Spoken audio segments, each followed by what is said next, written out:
chapter 12. Start with the first verse. Whoever loves discipline loves knowledge, but he who hates correction is stupid. A good man obtains favor from the Lord, but the Lord condemns a crafty man. A man cannot be established with wickedness, but the righteous cannot be uprooted. A wife of noble character is her husband's crown, but a disgraceful wife is like decay in his bones. The plans of the righteous are just, but the advice of the wicked is deceitful. The words of the wicked lie in wait for blood, but the speech of the upright rescues them. Wicked men are overthrown and no more, but the house of the righteous stands firm. A man is praised according to his wisdom, but men with warped minds are despised. Better to be a nobody and yet have a servant than pretend to be somebody and have no food. A righteous man cares for the needs of his animal, but the kindest acts of the wicked are cruel. He who works his land will have abundant food, but he who chases fantasies lacks judgment. The wicked desire the plunder of evil men, but the root of the righteous flourish. An evil man is trapped by a sinful talk, but a righteous man escapes trouble. From the fruit of his lips a man is filled with good things, as surely as the work of his hands rewards him. But the way of a fool seems right to him, but a wise man listens to advice. A fool shows his annoyance at once, but a prudent man overlooks an insult. That's right. Lord, we thank you for the day and the opportunity to study your word. Guide us in all that we do. In your Son's name. All righty, we're continuing our study about the books of poetry. Hopefully I made it sound like it was poetic. Try to make it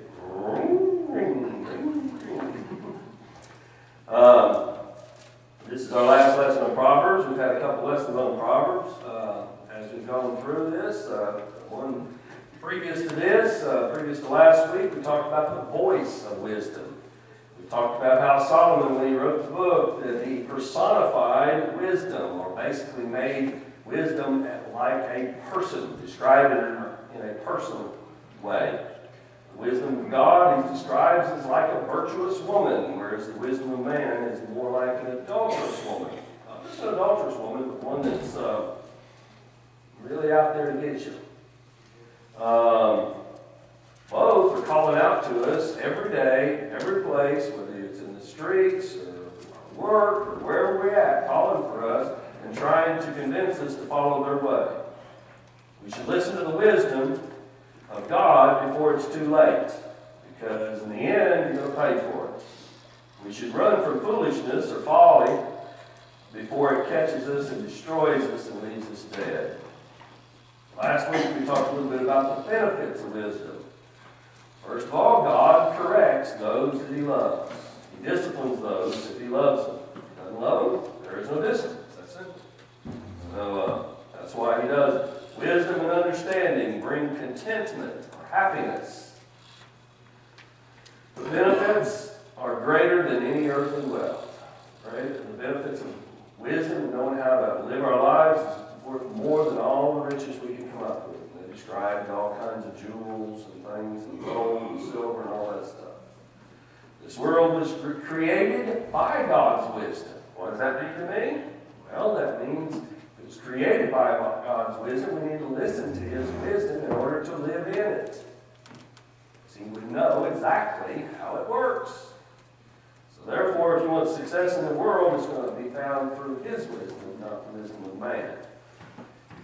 And if you keep sound wisdom, you'll find that peace and safety will follow you wherever you go. Continue to follow after that. Today, we're going to look at what they describe as the fruits of wisdom. Basically, we're going to look at a couple chapters, and there's no real theme to it. As if you read the book, it doesn't say there's any real theme. It's mostly a series of verses that each one kind of stands on its own and kind of gives you a little message by itself. As the writer of the book pointed out, and I'm not big on this, but it's some kind of whatever, where you say one thing and then the anti. So it's positive and negative, the negative and the positive. And every verse is done that way. So kind of want to go through it. The best way I thought of doing it is just look at them and kind of hit some of them as we go through it, because each one really is a lesson in and of itself. So as we talk about it, think of something, feel free to speak up. Otherwise, we'll basically be saying the same thing we just read. Okay? So if you got some comments or whatever, this is the time to bring them in. All right, first of all, we'll look at some in chapter 12, which is where the text we read from. Verse 1 talks about discipline produces knowledge. What is it talking about there? Wisdom produces knowledge. I thought knowledge and wisdom are the same thing. No. Knowledge is factual, education, information. Wisdom is application. So if you have wisdom, it produces knowledge. I thought knowledge produces wisdom. Nope. A lot of people have knowledge, but they don't have any wisdom, do they? Wisdom, saying, I need to apply what I know, helps you to learn more in order to know more. The flip side is, the one that doesn't like discipline, what did I say? Discipline? What did I say? Discipline produces knowledge. I said wisdom produces knowledge. Discipline produces knowledge. I'm not even on the right page. So, discipline produces knowledge. All right, discipline. What is discipline? Whooping? Sometimes. Positive reinforcement? Rarely. Sometimes. Yeah, discipline just means trying to take something that's taking place and trying to adjust it and say, look, you need to change, or you need to follow after this and try to cause you to go a certain way. And in doing that, it produces knowledge. The more you discipline. That's what it's saying there. But the one who hates correction or adjustment or whatever you want to call it, or discipline, is what? What's your version say? Do what? Stupid? What else? My daughter was in here, she'd say, oh, don't say that. You taught her to the wrong time. Don't ever say that. It's stupid. What does stupid mean? Do what? Not smart. Matter of fact, in my asterisk in my Bible says, go back to chapter 1 where it talks about simple, ones that could care about anything, fools, whatever, just really, it's just stupid. You know? Stupid is, stupid does. I hear it that in a movie or something somewhere. Anyway, it's just saying, really, it doesn't make any sense. If you a little discipline will help you get through your life and be able to learn a lot more. Learn a lot more. But it's amazing how many people in this world don't like that. Don't like that, don't want it. Yes, sir. I think straight from the military here now. But there's also a difference between ignorance and stupidity. Yes. And that's one of the things that... What's the difference? Ignorance is you don't know what you don't know. Don't know what you don't know. Stupidity means you know, but you don't pay attention to it, which is the opposite of wisdom. Yep.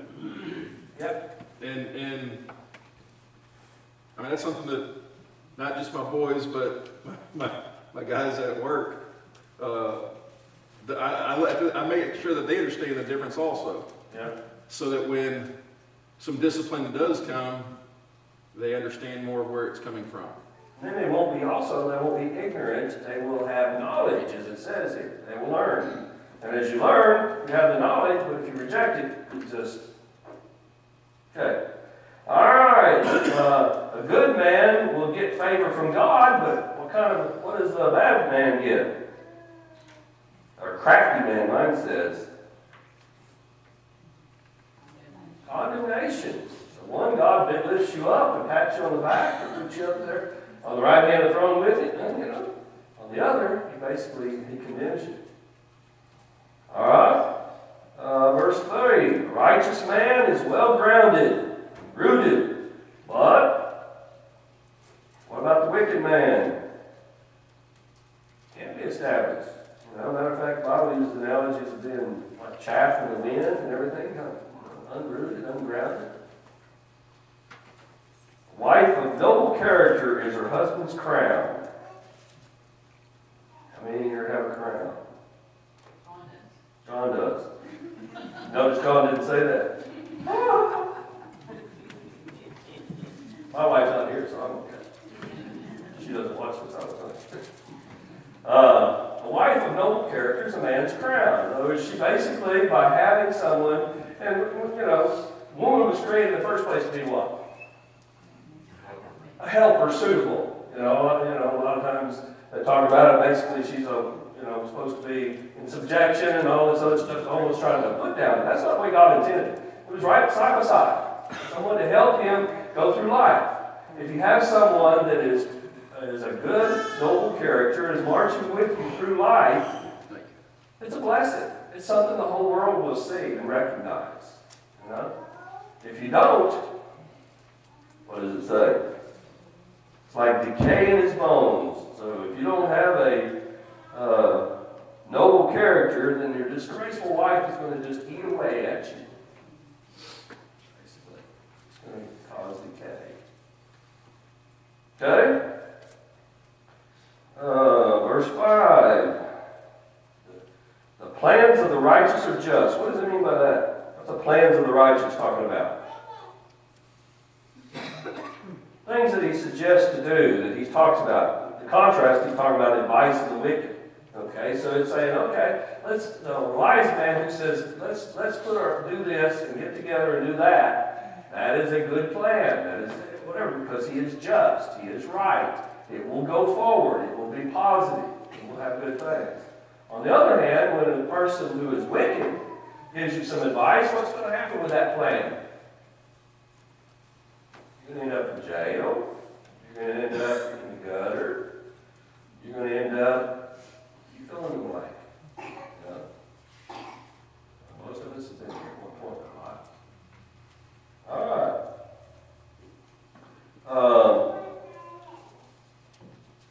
Verse 7.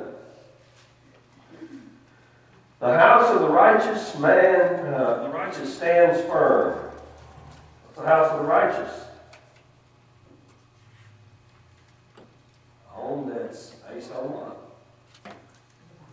God, the Bible, His Word. The home of the righteous is going to stand firm. It's going to be there. It's not going to be swayed. Does that bring to mind any particular things Jesus said? Where do you build your house? Yeah, build your house on a rock. Something solid. Because if you don't, wicked men are going to be overthrown and no more. Gone. Verse 8, a wise man receives praise from others based on his wisdom. What happens to the man with a warped mind?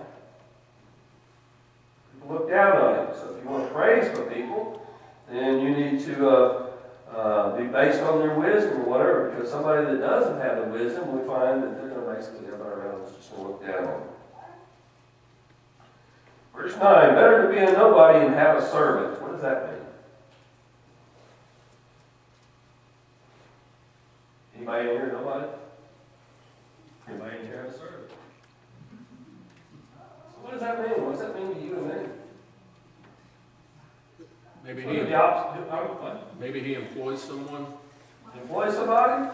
Maybe. Let's look at the flip side. The flip side says, than to pretend to be somebody, which means you really are a nobody, and you don't have any food. So what you have on one hand is somebody that people don't necessarily know who you are. You're not important. You're not prestigious. But you have everything you need. You don't even have a servant, is the idea there. It's not that you have one. It's the idea that you have enough in your life to take care of you and provide for you and all of that. Whereas the guy who thinks he's somebody important and everybody, puts himself up there, but he doesn't even have anything to feed his family or feed himself. He's really nobody. That's the contrast I see there. So it's better to just not be important and be satisfied by having what you need to get through life than it is to be somebody that thinks they're important and they can't even survive. All right, verse 10. A righteous man cares for the needs of his animals. We see that a lot. In fact, if you watch TV very much, you'll see them on TV and advertising for this and that and everything in opposition to the abuse of animals. says, one that takes care of his animals is better,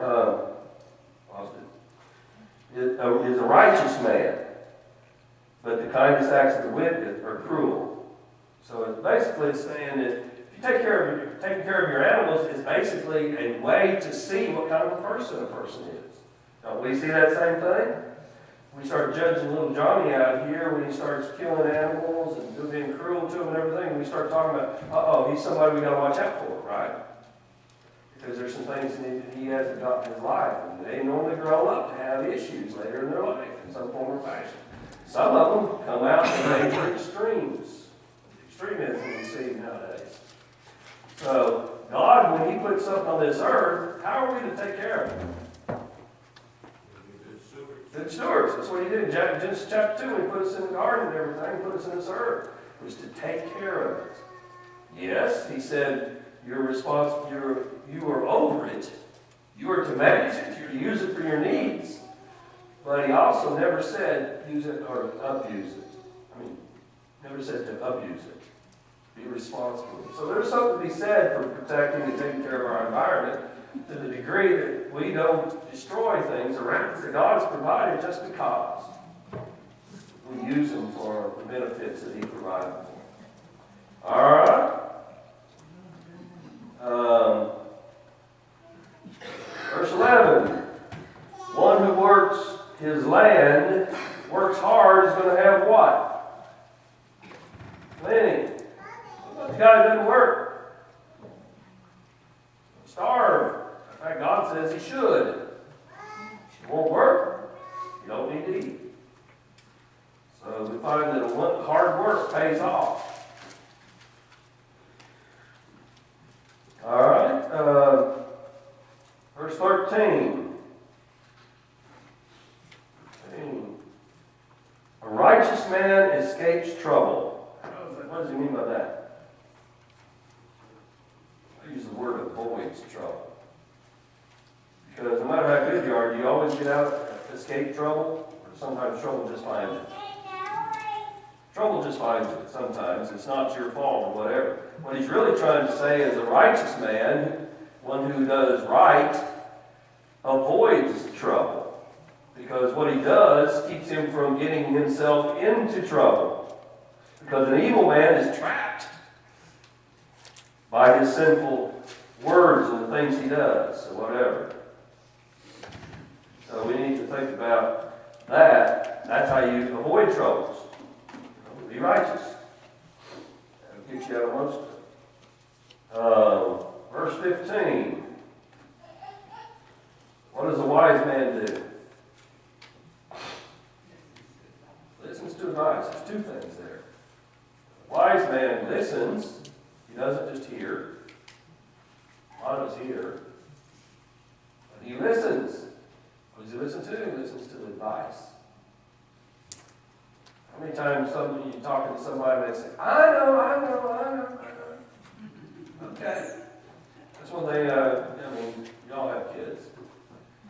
They've grown up. I try to tell them, stop. Because they go, I don't know. Stop. I'm not telling you what to do. I'm telling you what I think. After that, you get to do whatever you want. But a smart person listens to the advice. That's what he's saying. You listen, then you make a decision. Then you live with your decision. And that's what I try to teach my kids now. But the first reaction is, you don't have to tell me. I said, I know I shouldn't have to. You're right, I shouldn't have to. Anyway, but that goes for more than just our kids. That goes for us, too. How many times we already have it in our mind the way it is? We already have our own preset ideas. We all do. What we need to be able to do is be open. Even though we may be right, we need to listen to advice. Because,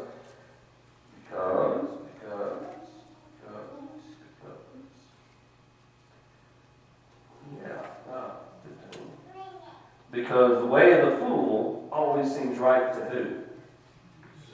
Himself. Every single time when it says, I know what I'm doing, look out. You're probably in trouble. All right, verse 16. A thoughtful man overlooks an insult. How many people overlook an insult? Honestly, very many. Because obviously that person was in the wrong, or they wouldn't have, because you're not supposed to be insulting. We know that's not the right thing to do, right? So therefore, we can come back at them with our righteous indignation, and come right back at them. That's what Solomon says. Jesus says either, but that's what Solomon says. He said, a thoughtful or a prudent man overlooks the insult. Look it off. It's just words. Because a fool was going to show his annoyance at once, or immediately show his annoyance.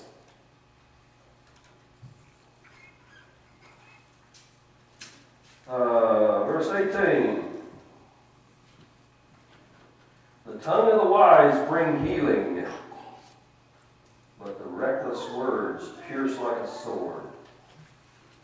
Tongue, one of the worst weapons, the greatest weapons we have, or I'm going to call it worst weapons, one of our biggest problems. Can bring healing, but most of the time, instead it pierces like a sword, cuts people up. So we can use it for good to help people heal, or we can use it to help wound. The question is, which do you want to do?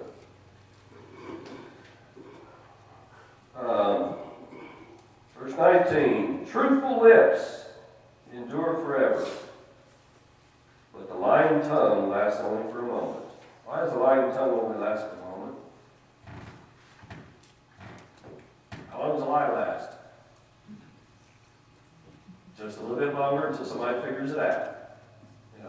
Ultimately, the truth is going to come out. We all know that. It's the saying. The truth's going to come out. So if it's the truth, it's going to last. It's never going to change. It'll be there forever. Whereas a lie will eventually come out. Right. As a matter of fact, some people try to twist it with another line, another line, another line. Before long, it just gets so bad it doesn't get there. Truth lasts forever. Verse 20. There's joy in the heart of peacemakers, but deceit in the heart of those who plot evil. There's a lot of times when we look at the world today and pick out leaders of countries and different things and see what they're up to, what they're after. Some of them are just trying to start up trouble, aren't they? Not a peacemaker. They don't bring joy, they bring deceit, pain. But if you want joy, it comes from the heart of one who tries to make peace, tries to bring people together. It's a terrible part.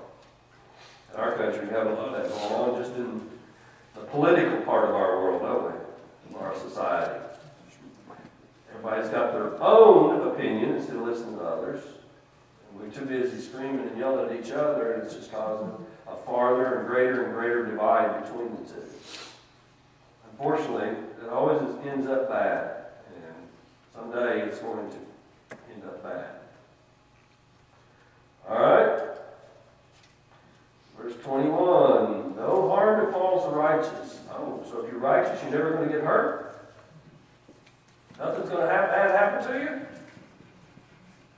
That's what he's saying. But the wicked have their fill of trouble. When you're wicked, you bring trouble upon yourself, right? When you do sinful things, you bring trouble upon yourself. You get into things that's going to cause trouble. So the flip side, back to the righteous, is saying that the righteous, on the other hand, are not going to bring harm upon themselves. That doesn't mean the world won't try to bring it upon you. That just means you won't bring it upon yourself because you're doing right. If you do right, it won't cause harm to yourself. Verse 22, we talked about the truth once before. The Lord delights in men who are truthful. Why?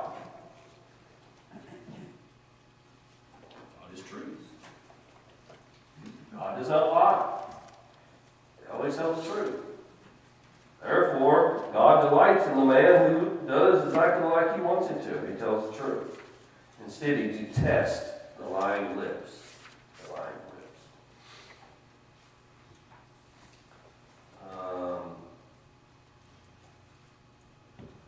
Verse 25.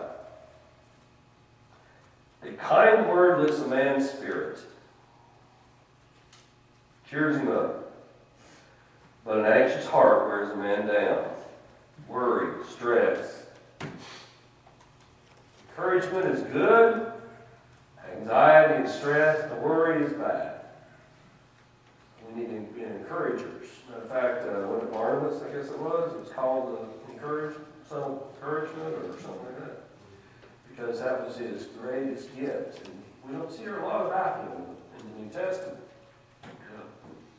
Saul and Barnabas, they kind of went and did their thing, and you hear all the things that Saul did. But there was Barnabas all the way through it. Taking who? Saul. It wasn't Paul. It was Saul at that time. He took Saul, who was a what kind of person? Persecutor. He took him and made him into who he was. We don't think about that. We always jump on Saul being becoming Paul and all of this, and how he's the great apostle Paul. Well, Barnabas is the one that took him and took him under his wing, took him back to, what's the town? He got him from Tarsus and took him to Antioch. And from Antioch, he took him out and said, let's go. And they went out on that first missionary journey, and it starts off, you read the book of Acts, it talks about Barnabas and Saul. Then suddenly it switches to Saul and Barnabas. Because Barnabas is the one that took him. He believed in him. He took him, he encouraged him, he led him, and he took what used to be a persecutor and murderer of Christians, and he's the one that kind of took him where he went. We don't ever talk about that. Encouragement would be take a person a lot farther than someone who tears him down and creates anxiety. And then look at all what's in there. All right, a few things from the next chapter. For argument's sake, in case you hadn't figured it out, when I did all those in chapter 12, I started with the positive, then we talk about the negative. I'm going to start with the negative, talk about the positive. Let's see if y'all get switched. All right. Verse 1, a foolish man does not listen to his father. A foolish man doesn't listen to his father, so what does the wise son do? You listen to your dad? Sometimes. You didn't. Sometimes, back in those days, it knocked you over the head. You listen. But yeah, foolish man doesn't listen to his father. He who speaks rashly is going to come to ruin. Chapter 3, verse 3. Speaks rashly. What does it mean to speak rashly? Without thinking. That's the best way. It's not just quick, but it's without thinking. It speaks and says their mind. And normally we talk about it in open mouth and insert what? Speak rashly is going to come to ruin, disaster. But if you guard your lips, watch your mouth, you're going to end up protecting your life. Verse 4, the sluggard craves and gets nothing. It's a sluggard. Lazy person. Lazy person. Comes like a slug. One that doesn't do anything. A sluggard. Lazy person who doesn't want anything. Therefore, he's going to get what? Nothing. You have no ambition, you're not going to go anywhere. It's that simple. The other side of it is the desires of the diligent are fully satisfied. See, a minute ago we read one that talked about hard work. Gets you somewhere. Makes you successful. Here it's saying not just hard work, but the desires of the diligent. So it's more than just working hard. It's having an ambition. A plan to go be successful, to do something. Whatever it is. Whatever it is. It's saying, I have a desire to be diligent. Go after it. Instead of just laying back and hoping it'll come to me sometime. Never found one that just did that. Number 10. Pride only breeds quarrels.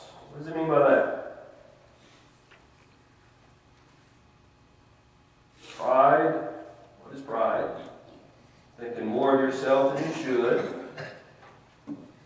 Okay?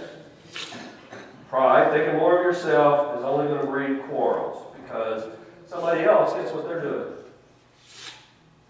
Same thing.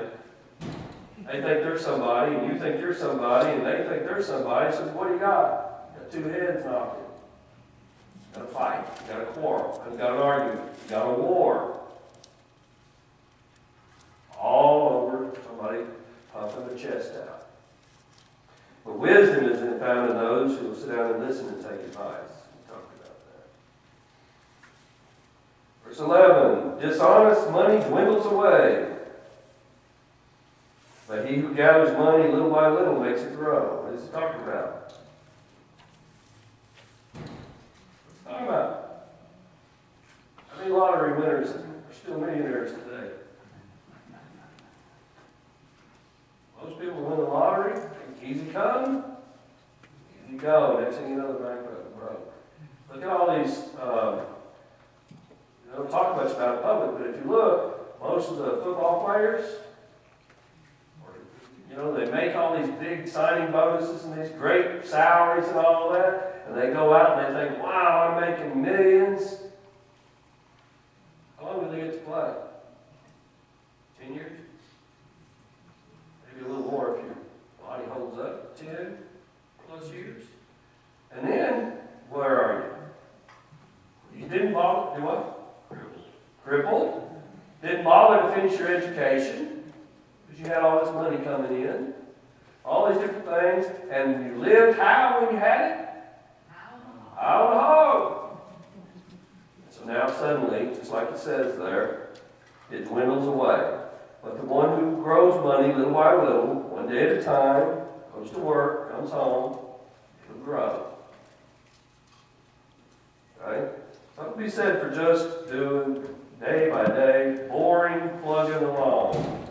That's what Solomon's saying. Something to be said for that. He said all these extreme things that we always try to do for. 13. He who scorns instruction will pay for it. How many failed to read the instructions and then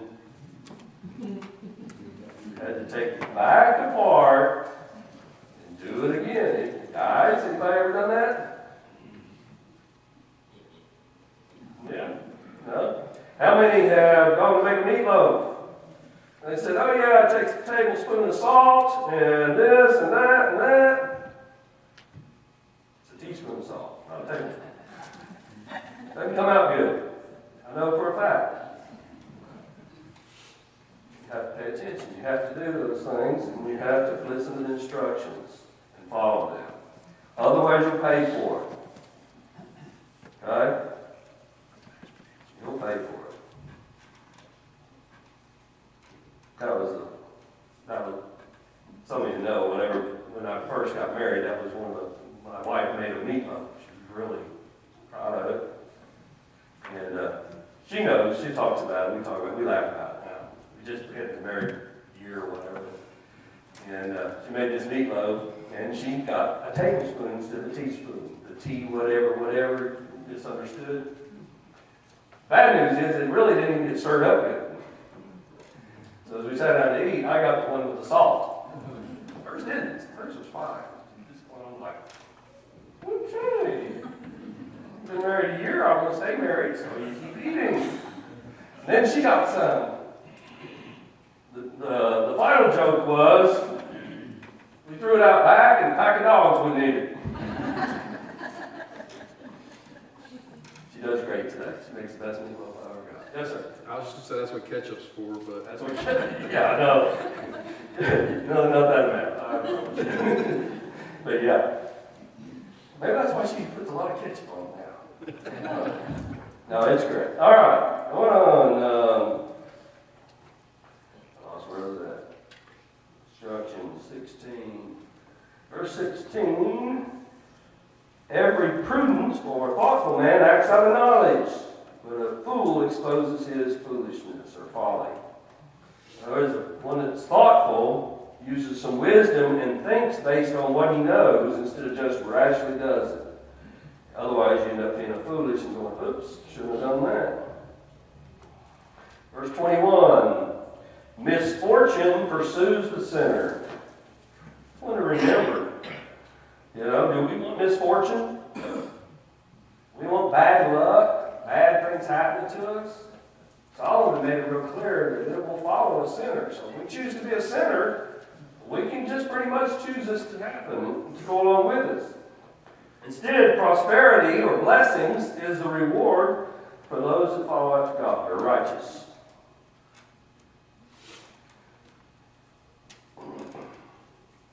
Verse 24.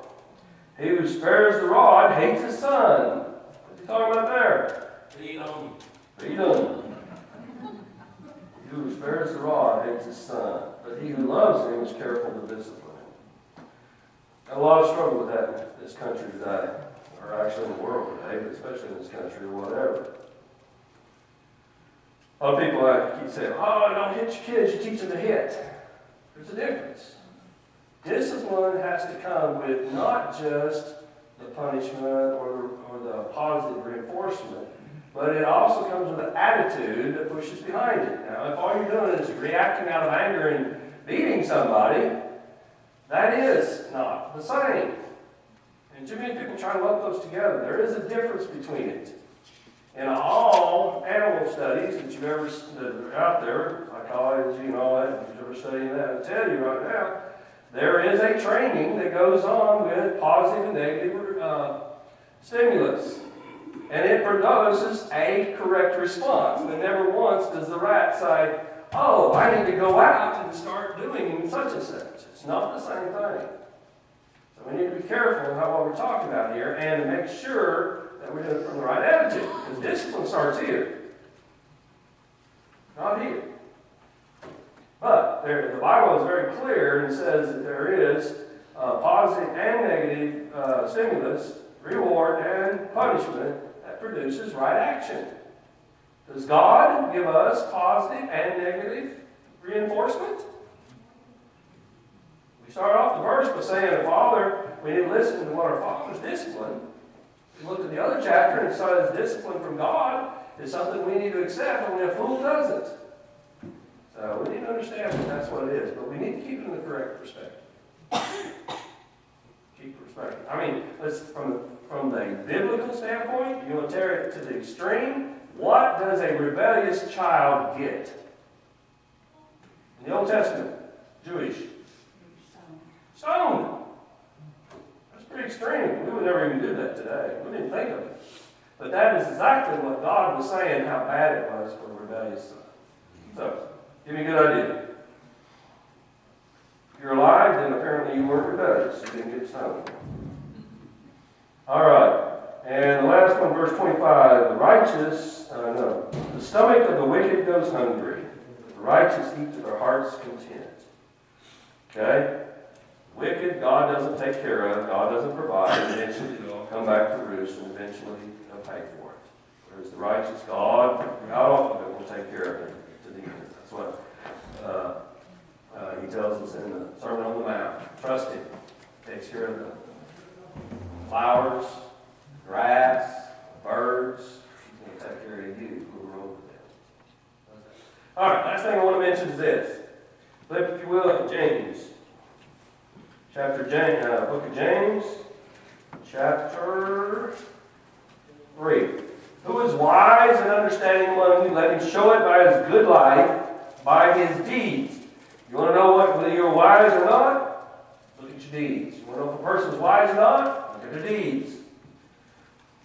Done in humility that comes from wisdom. But if you harbor bitter envy and selfish ambition in your heart, do not boast about it or deny the truth. This wisdom does not come from heaven, but is earthly, unspiritual, and of the devil. For where you have envy and selfish ambition, you will find disorder in every evil practice. But the wisdom that comes from heaven is first of all pure, peace-loving, considerate, submissive, full of mercy, good fruit, impartial, and sincere. Peacemakers who sow in peace raise a harvest of righteousness. Okay, first of all, wisdom is seen in our lives. So if you want to judge somebody, look at the actions of their deeds. Earthly wisdom comes from selfish ambition. Satan tells us that. That's where the earthly wisdom comes from. We're talking about one versus the other, as we went through everything here today, and we've been talking about for 2 weeks now. Every bit of it, earthly wisdom, man's wisdom, whatever you call it, comes from Satan, and it's all about selfish ambition. You can go back and check every single thing I've talked about and we read about. It comes from selfish ambition. It produces bitterness, envy, disorder, and every evil practice. Selfish ambition will lead to those things. Heavenly wisdom, that from God, God's wisdom, comes from humility. That means putting others ahead of yourself. Exactly the opposite of being selfish. How many times we talked over the years, I know class after class, we talk about selfless versus selfish. You know, God versus ungodly. All those things, there's contrast, it's here. Versus humility. I know in the last verse we'll be talking about it, but we all have to deal with this. Humility. Humility means putting others ahead of ourselves. It ends up with a pure, holy. It gives you peace-loving instead of the opposite. Makes you considerate, submissive. That means putting other people's needs ahead of your own. Even though they may be wrong, you let them go. You become merciful, even when they don't deserve it. Why? I don't deserve it. Impartial. James starts off talking about showing favoritism to all these people just because they have money or wealth or whatever it is, or brains or power, whatever it is that interests you. Don't show partiality. Be impartial, because it comes from humility. Quit looking at what people can do to make you look better. That's what partiality does. Instead, look at them irregardless of what it does for you. Be sincere. Promote peace instead of a war. The key between the two types of wisdom is self. That's the key. Is it about me, or is it not about me? And that's what James is trying to make very clear. It's the difference between the two. All right, one quick announcement, and then we'll go. Next week we're going to move into Ecclesiastes, the next lesson, which is, well, whatever it is. I've been asked to announce that the 3rd through 5th grade boys are invited to go on a hike next Sunday after church with Bill and Della Sampson and Morgan and Hilda Fraley. They and their families, brothers and sisters, parents, whoever, are invited to go with them. They'll leave here from the building right after church, and they'll return back at 3:30. But if you can't get back at 3:30, there'll be people here. They can hang out here till the evening services. All they need to bring is drinks, Hawkins shoes, long pants, and approval, written consent. They're going to provide sandwiches and stuff like that for something to eat. This is going to be a Little Cedar Mountain, too. I don't think I said that. All right, anything else? All right, next week.